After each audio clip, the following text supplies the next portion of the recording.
Hey, Ben. Closing the road trip like this, how do you feel about the trip overall?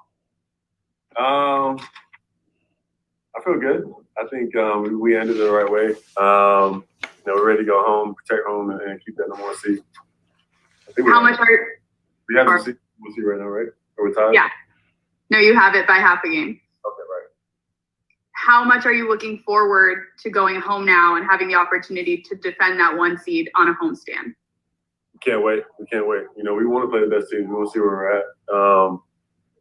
So we're looking forward to it. We love, competing against the best. Thanks, Ben. Keith Pompey. What's up, Ben? How you doing? So I'm cool. All right. Hey, Ben, talk about Furkan's play. He's a guy, he talked about it before saying, he wants to make the playoff rotation. I mean, he's showing people that he can be a part of that, a vital part for you guys off the bench. Defensively, he's taking a huge jump. He's gotten a lot better, in the time I play with him. For me, it's easy. It's easy to play with Furk. We have a good connection on the floor out there in the pick and roll game. He can pass the ball, he can shoot the ball. I've had a blast playing with him, and he continues to get better. And I think he's deserving of that spot. Thanks, man. Paul Hedrick. Hey, Ben. Doc mentioned that tonight he really liked that when you're on your drives, you're finishing through guys as opposed to trying to go around guys. Was that something you've seen recently in your own game, and what would you kind of assess yourself in that regard tonight? I just gotta keep doing it. Staying aggressive and playing with force. At times I get a little hesitant with that. Depending on how the game being called. But I got to bring that every game and start with that first quarter. Can't be late. Thanks, man. Hi, Carlin. I copy you.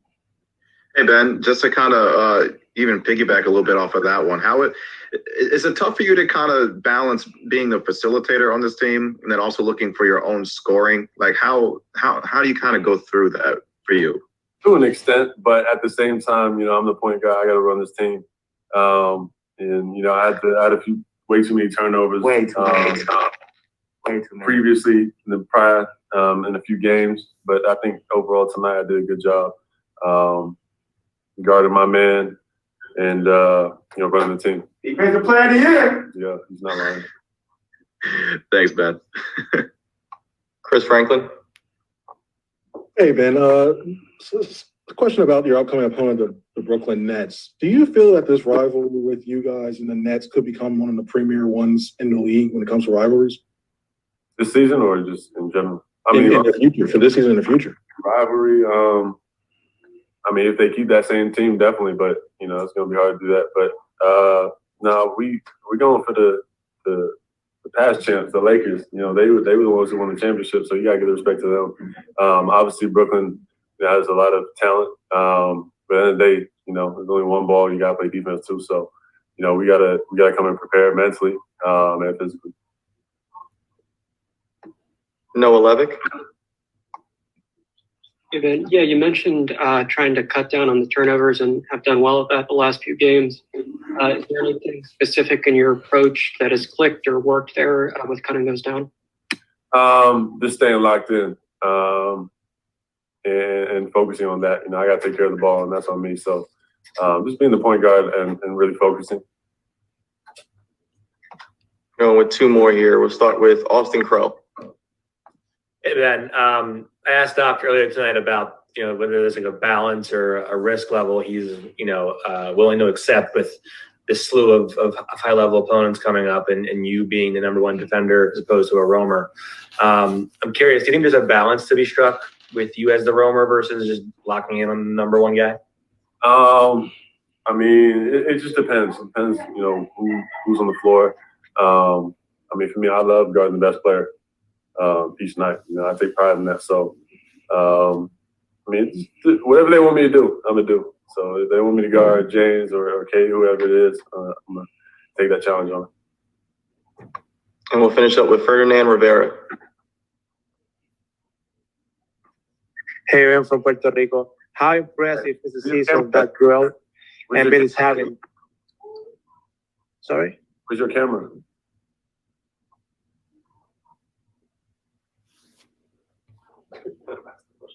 Come on. All right, come on. You can ask your question. You there? Next, like you fell off. Next, let's finish up with Nicole from DAB Deportes. Come on when you come here. Hi, Ben. Congrats for the win. Hey. Hi. First, how much you fear the impact of the defense in the team has can be the key of success of the team, and how do you feel to be one of the front runners for this award in this year? I feel like, you know, to be one of the front runners is great, but I want to separate myself. I want to be a clear cut number one defender in the league, and that's just it. So I got a lot of work to do. There's a lot of games to be played, but I want to be the number one guy. I want to be second or third. And what was the first question? Oh, how I play the defense. I mean that is everything. You know, when it comes down to, you know, crucial plays, you got to get stops.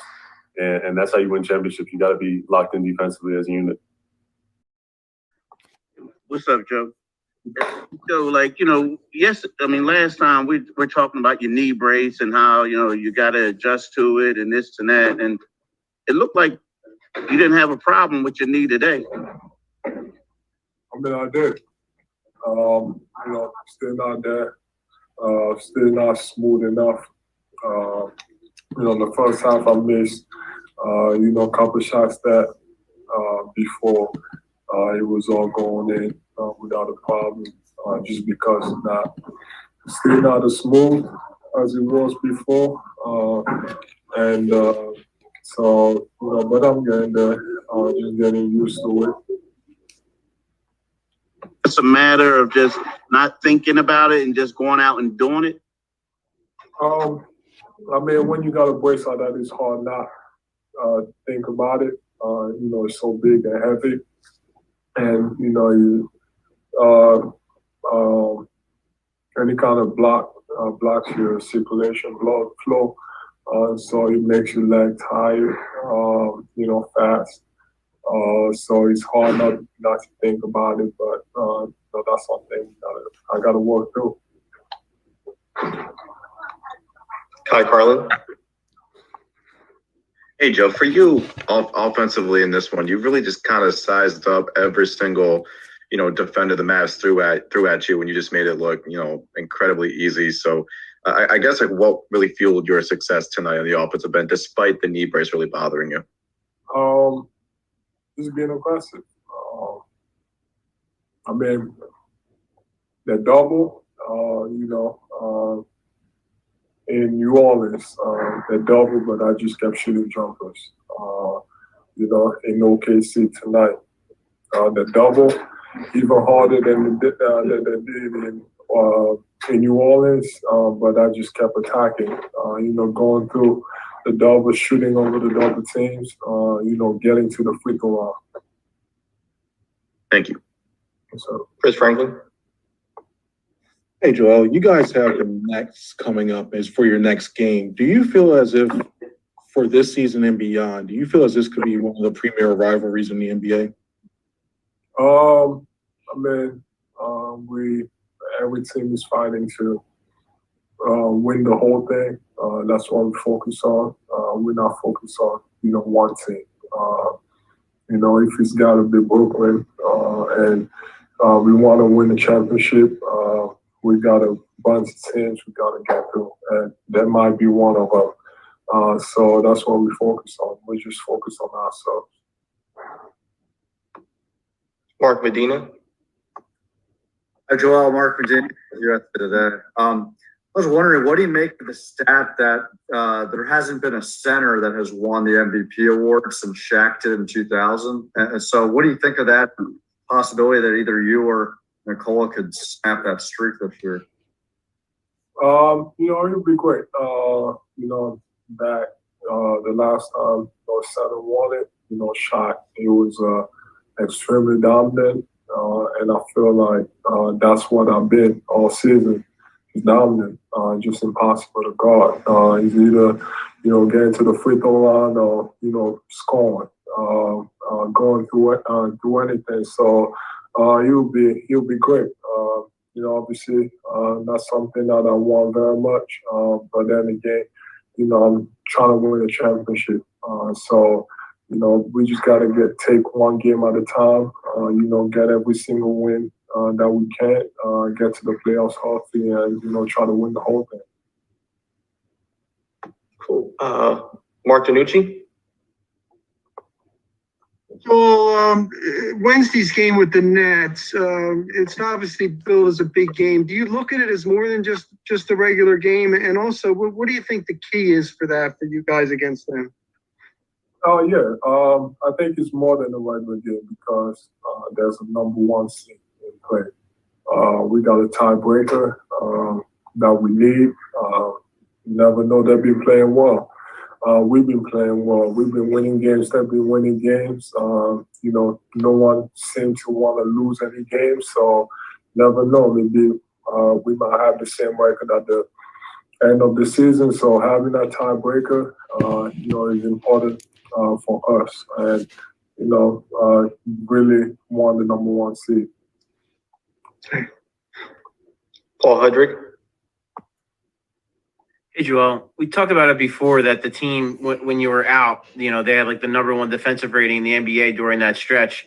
Now that you've been back a few games, what have you kind of seen the difference kind of before you were out and then now with like the rotations and the help and how much you guys have improved as a team defensively? We play together. The way everybody moves on the defensive end, covering for each other, being in the right spots. Guys being aggressive, knowing that, I'm behind or Dwight is behind to protect the rim. That's what we've been doing, and we've been great. Thanks. All right, one last one. We'll go to Jackson Frank. Hey, Joel. You scored kind of in various ways today, where it was post, pick and pops, dribble handoffs. Do you feel like that's something that's kind of been expanded this year under the new coaching staff? Like, do you think you have more freedom in different ways to score this year? There's a little bit of both.